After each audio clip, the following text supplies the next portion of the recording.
You can make money from your podcast with no minimum listenership. It's everything you need to make a podcast in one place. Download the Anchor app or go to anchor.fm to get started. Thank you very much.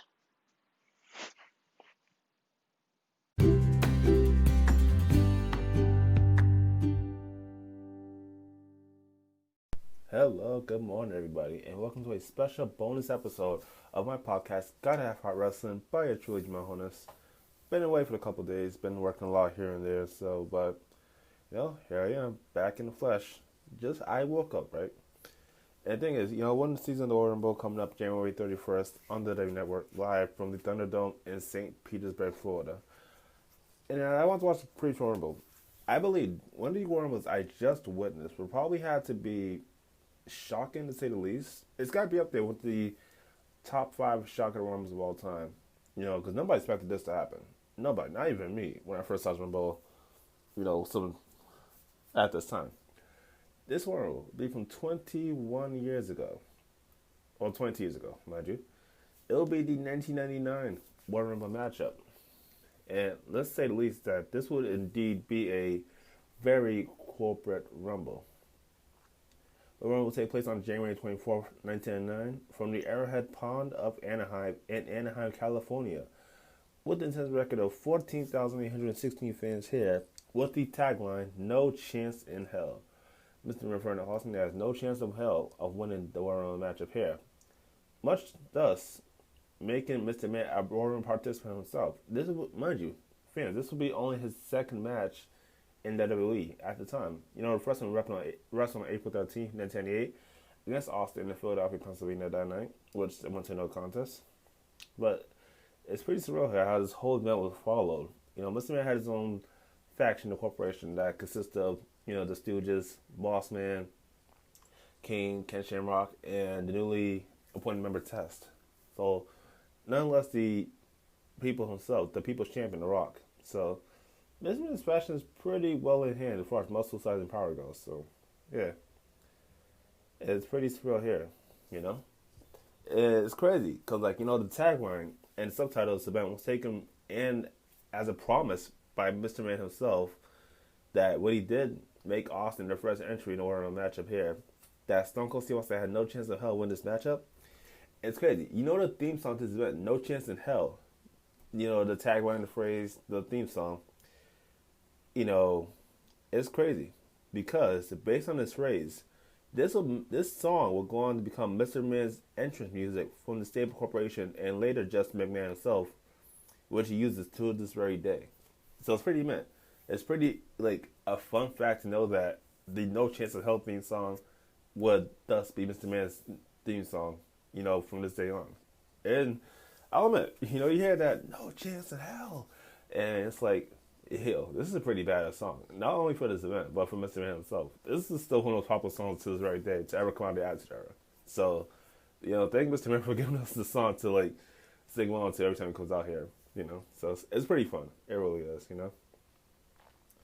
But damn, what an event this would be. I mean, we have, all these underdog matches, the Boss versus Road Dogg, Ken Shamrock versus Billy Gunn, S-Pop versus Gangrel, the strap match between Sable and Luna, and then you got the first ever I Quit match between The Rock and Mankind for the WWE Championship here. This is pretty surreal how this whole event will be stacked up, and the plus 30 minute match. And even the weeks before leading to the Rumble, Mr. Man placed a $100,000 bounty on the head of Stone Cold Steve Austin. The person that eliminates Stone Cold Steve Austin in a match doesn't have to win it, but as long as he gets eliminated, that person will collect the $100,000 here. So it's pretty surreal how this whole event will go on here. Oh, man. Well, we have about 3 matches on Sunday Night Heat here. Christian defeated Jeff Hardy in the singles match in 11 minutes here. This is probably one of the first times that, Christian and Jeff Hardy faced off here, and tremendous talent. Christian and both Jeff Hardy.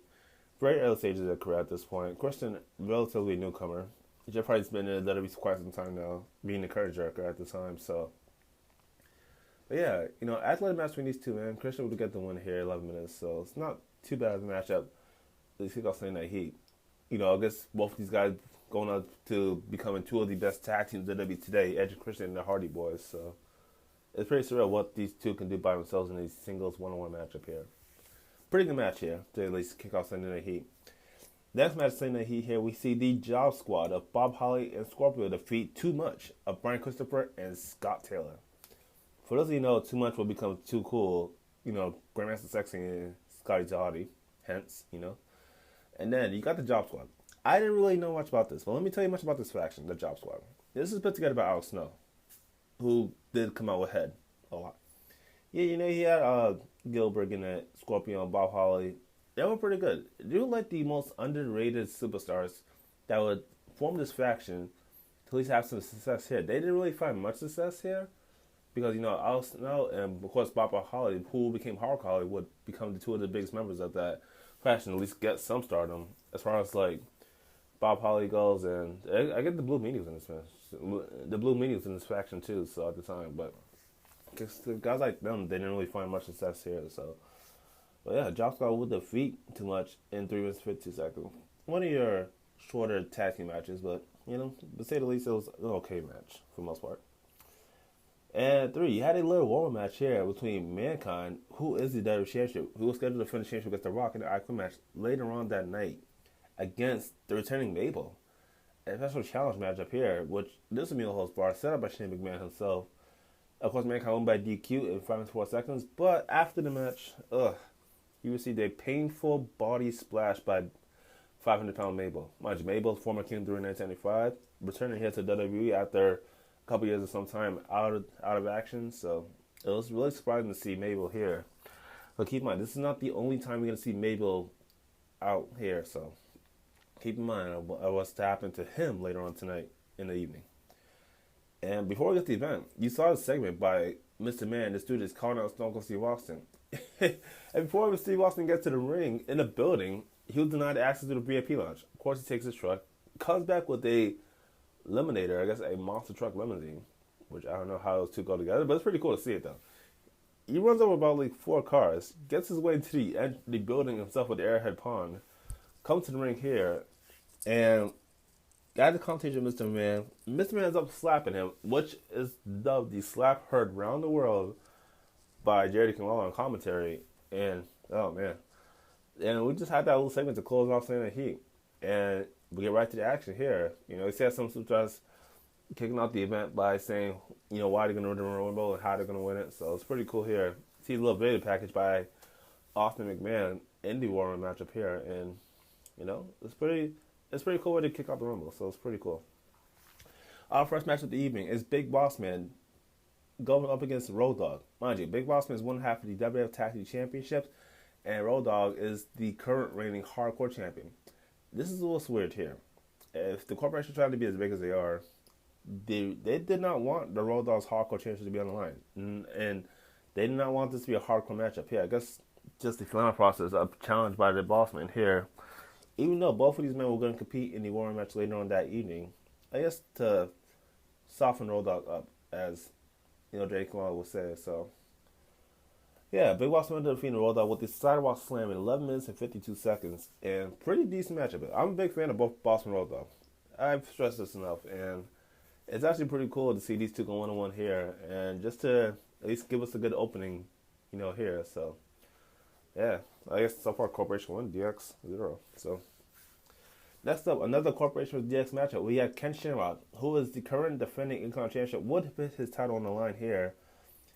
Not only that, the Ken Shamrock was one half of the Tag Team Championship with the Big Boss Man as part of the Corporation here. Will defend his Intercontinental Championship against Billy Gunn, the challenger. And Billy Gunn's won the title shot in the championship. Supposedly, Billy Gunn did win the championship on a Monday Night Raw December 98. But it was reversed by Commissioner at the time, Shawn Michaels' decision to keep, the IC title on Ken Shamrock here, which I thought was bullshit because clearly Billy Gunn did pin Shamrock that night in the middle of the ring, by a legal official. So, yeah. But we had to match up here, and, Ken Shamrock really attacks the ankle that badly to the point he injures Billy Gunn's ankle, makes him tap out to the ankle lock in 14 minutes and 24 seconds here. So it's a pretty decent matchup here. Second opening matchup of the night. And Ken Shamrock is still on the championship. It just seems like right now, New Japan's losing their prospective matches against the tag team champions of the Boss Man and Shamrock. I think it was pretty safe to say this is how pretty much tonight's going to roll. The corporation is going to be really dominant at this event here. Next up, we got a third DX member, S-Pac defending the European Championship against Gangrel here. Gangrel with the become no contender this past Monday Night Raw to get the title shot here tonight. And pretty good. You see lots of high-flying match back and forth here. You even see S-Pac out of nowhere with the X Factor pinning Gangrel 1, 2, 3 in 5 minutes and 53 seconds. So pretty good matchup back and forth here. You know, Gangrel successful. At least S-Pac leads this one for DX that night, as it's going to be here. We saw a promo backstage after this matchup here where DX, all members of DX saying that's every man and woman for themselves, hence China being part of one of the matchup here by winning the Corporate Rumble 3 weeks ago on Monday Night Raw. So it's pretty interesting to have 29 men and 1 woman representing the Rumble later on tonight. Up next, we got Sable defending the WWF Women's Championship against Luna Vachon with Shane McMahon in her corner. We thought we'd have a center heat between these 2 women where Luna attacking Sable's back. We thought it was going to be a forfeit as Shane McMahon would assume here. Sable comes to the ring here with the championship, ring the bell, and we got it on. Mind you, it's a strap match. So winner to touch all 4 turnbuckles win the match here. I think Sable, well, actually, no, I think Luna pretty much dominated this matchup here to the point where she was about to win. Shane McMahon gets on the ring apron and tries to distract Sable for Luna to get the win here. And you see this mystery woman come out of nowhere, knocks over Luna, and then Sable touches the 4th turnbuckle to win the match and keeps her European Championship here. Whom that mysterious stalker, that woman, would later on to be Tori, who would get into a feud with Sable around WrestleMania time in March, 2 months after this event here. But nonetheless, Sable is still your women's champion. This match is pretty good. It wasn't too bad, though. It lasted 4 minutes and 43 seconds, so not a bad women's title matchup here for both Sables here. Oh, man. What a match.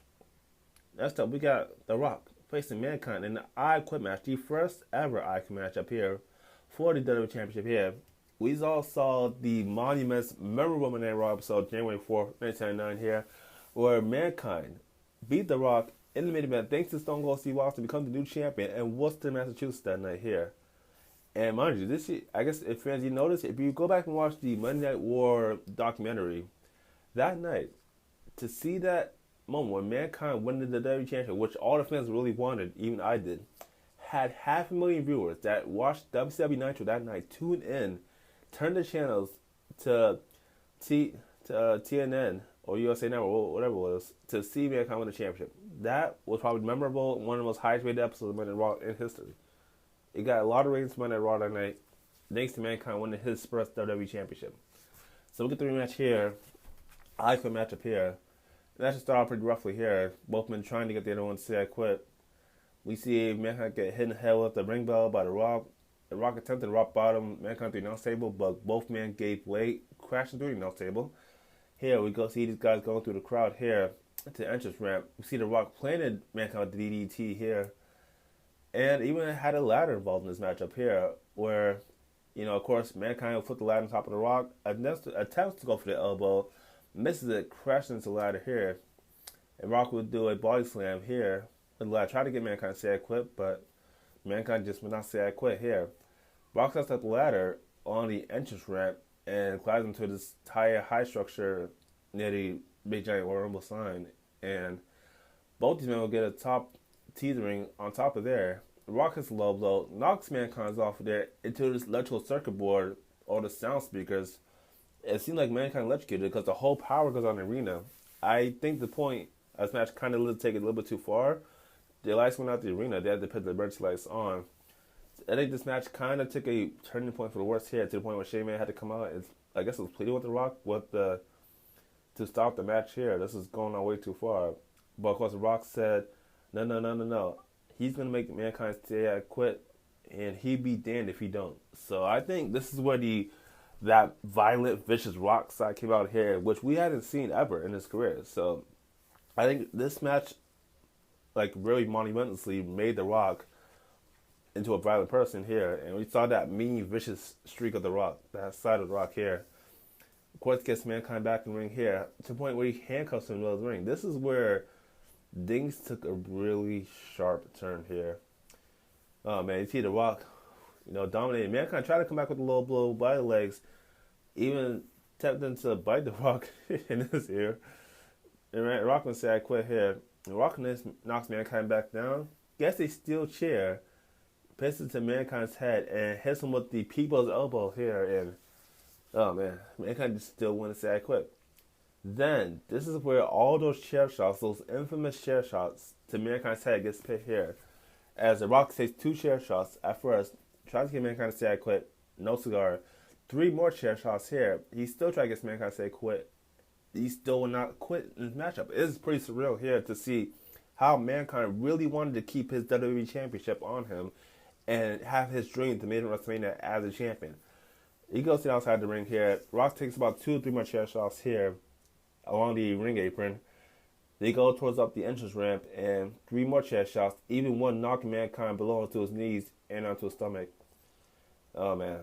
I think at this point, as a fan, this is pretty hard to watch someone that is a beloved superstar get hit in the head with a chair about 13, more than a dozen times. I think 13 to be exact. And you see Mankind just busted open underneath his mask, and The Rock pandered to the fans here, has the microphone in Mankind's mouth. You can hear that slowly breathing on Mankind, and this is where I think WWE really kind of fucked up and got under my skin here. This is why I got mad. This is how low the McMahons were, or the whole corporation, mind you, to have Mick Foley lose the championship. By uttering the sound of him saying I quit, even though he did not say I quit, Mankind was clearly unconscious enough to say I quit. But to the point where they had a voiceover throughout the entire arena have Mankind say, I quit, I quit, I quit. But if you match that to what Mankind said in the promo on Sunday Night Heat, those exact same words in that exact same tone of voice, you can clearly say that's the same damn thing without Mankind actually saying I quit at that time in the moment during that matchup here. But I guess the man's found a way, The Rock found a way to use that and just order a referee to go to the ring and award him the belt, and declare him the new WWE champion. This kind of made me sick to my stomach to WWE go that low to have a guy lose the championship, being unconscious without even saying the words I quit in the first place. So it was kind of, hard to watch there. And, poor Mick Foley had to be, just carried out here. At least he didn't want to get carried on stretcher, but all that blood beneath that mask, and his body's got to be deranged and mangled. That was pretty hard to watch. It was hard. But they have The Rock as your new WWE champion. It will be defending the championship at WrestleMania, unfortunately. But say at least this match will last 21 minutes and 46 seconds with The Rock getting victory here. And again, it was just hard to watch. It seemed like Boss Man and Shamrock winning matchups here. The Rock winning his matchup, and the corporation almost having all the gold here. It was pretty crazy. Man. But coming next, we got the Waterman matchup here with Stone Cold Steve Austin star number 1. And thanks to Commissioner Shawn Michaels, on the January 4th episode of Monday Night Raw, will start number 2.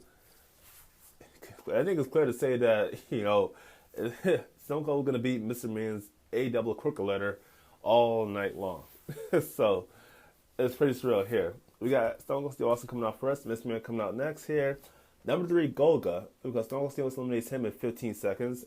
Mr. Man manages to escape underneath the bottom rope, up the rampway, Austin chasing him, up until the arena where the bathroom area, going to the women's restroom, before number 4, Drozdoff came out here.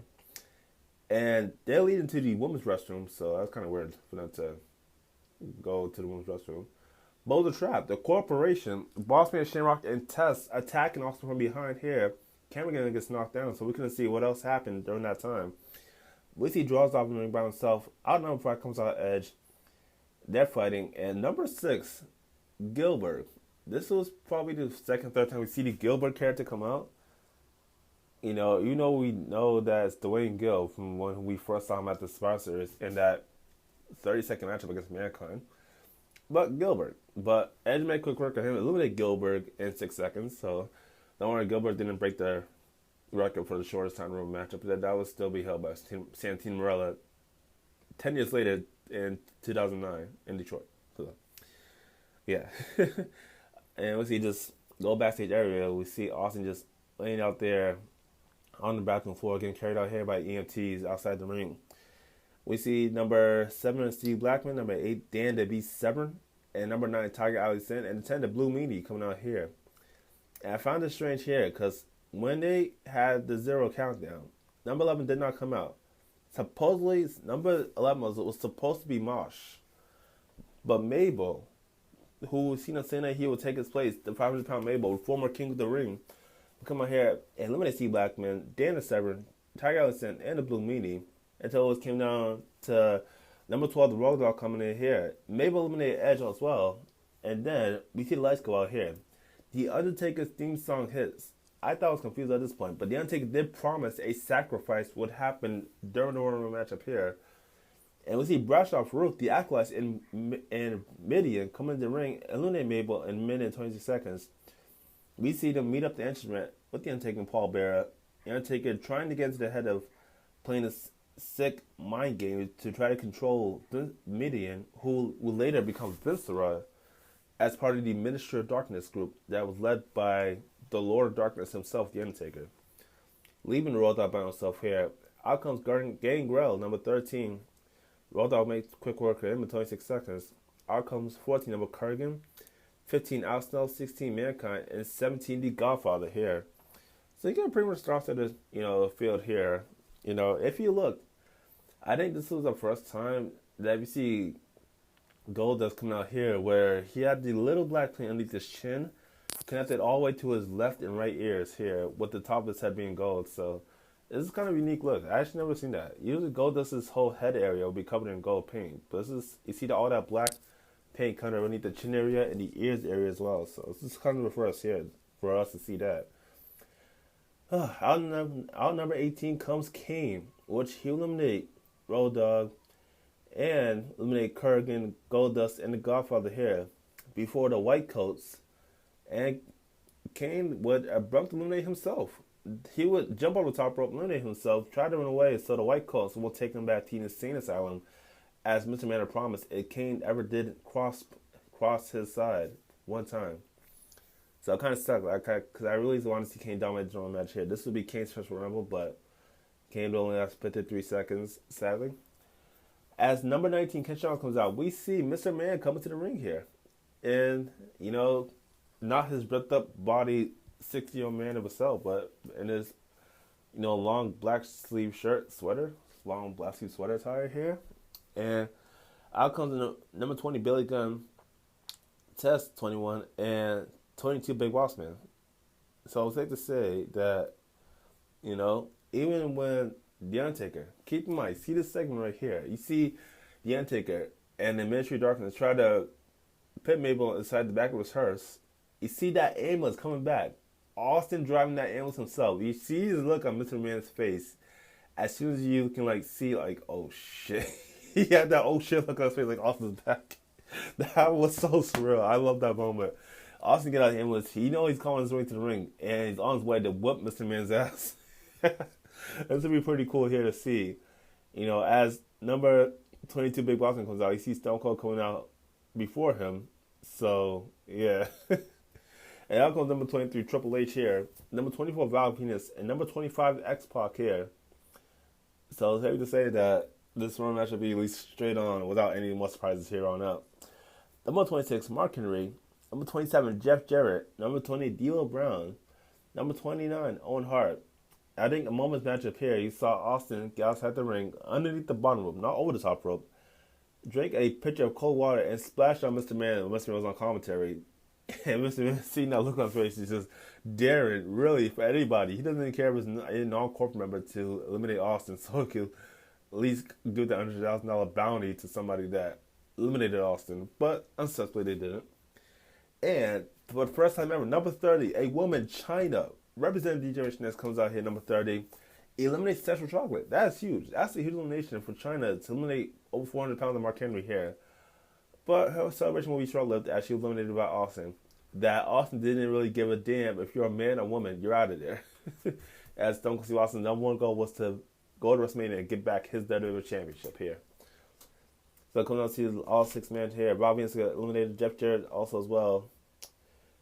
And, Triple H got eliminated by Austin. Austin eliminated Billy Gunn, Ken Shamrock, Test, and X-Pac as well here. So it comes out to the final four of D'Lo Brown, Owen Hart, Big Boss Man, and Stone Cold Steve Austin here. We see Owen Hart eliminated first here. D'Lo Brown, a little cocky, gets tossed out by Boss Man, and Austin with the stunners to Boss Man, eliminated Boss Man here. So it's now down to the same two men who started the matchup, Mr. Man and Stone Cold Steve Austin. We see Austin with Mr. Man with a chair shot, pin it back in the ring, get some body slams, some elbows off the top rope, and then a stunner. This is where I really thought Austin should have thrown it out here. He shouldn't take his time just to give Mr. Man that beating that he deserves. Even though this is a long time coming. I don't blame Austin if he wanted to really hand Mr. Man his corporate ass. The Rock comes down here, the WWE champion, distracts Austin here. The shock moment comes here. Austin throws Mr. Man over the top rope to win the 1991 match. This was a shocker. I knew that some freaking things were going to happen in the match when Mr. Man was even announced as a participant in the match here. Least alone did I expect him to actually win the Warrior match up here. And get this, he won a match by eliminating one person throughout the entire night, and that's Stone Cold Steve Austin. Can you believe that? Mr. Man wins the Warrior match up here. And, unbelievable this time. This match will last 56 minutes 38 seconds. And Mr. Man has now seized the winner of the NCAA by Howard Finkel and is going to WrestleMania for a title shot against The Rock, I assume.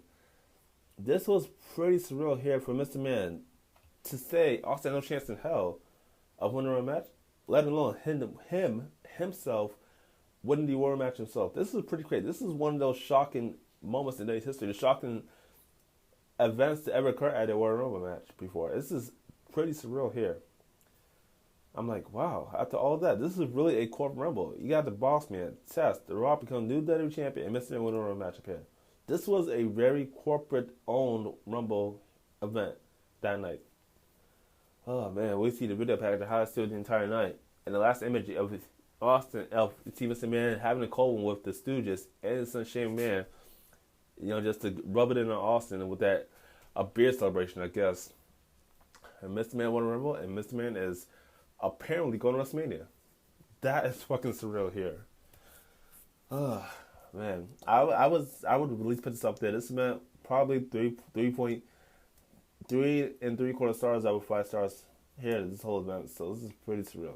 Very shocked. I'm still shocked right that Mr. Man can say he's doing a real match. Oh man, but will we see some shock moments this year at the Rumble on January 31st from St. Petersburg, Florida at the Thunderdome on the WWE Network? And just tune in. We never know what's going to happen here. We really never know. Danny Bryan's always throwing his hat into the Royal match. Bobby Lashley has already thrown his hat into the Royal match. Even Nia Jackson's throwing her name into the Women's Royal match here. We never know what's going to happen. We'll see here. Sunday, January 31st for the Royal Rumble event. Thank you guys for listening to this bonus episode of my podcast, and I will see you later, right here on Gotta Have Heart Wrestling by yours truly, Jamal Honus. Have a good day, everybody.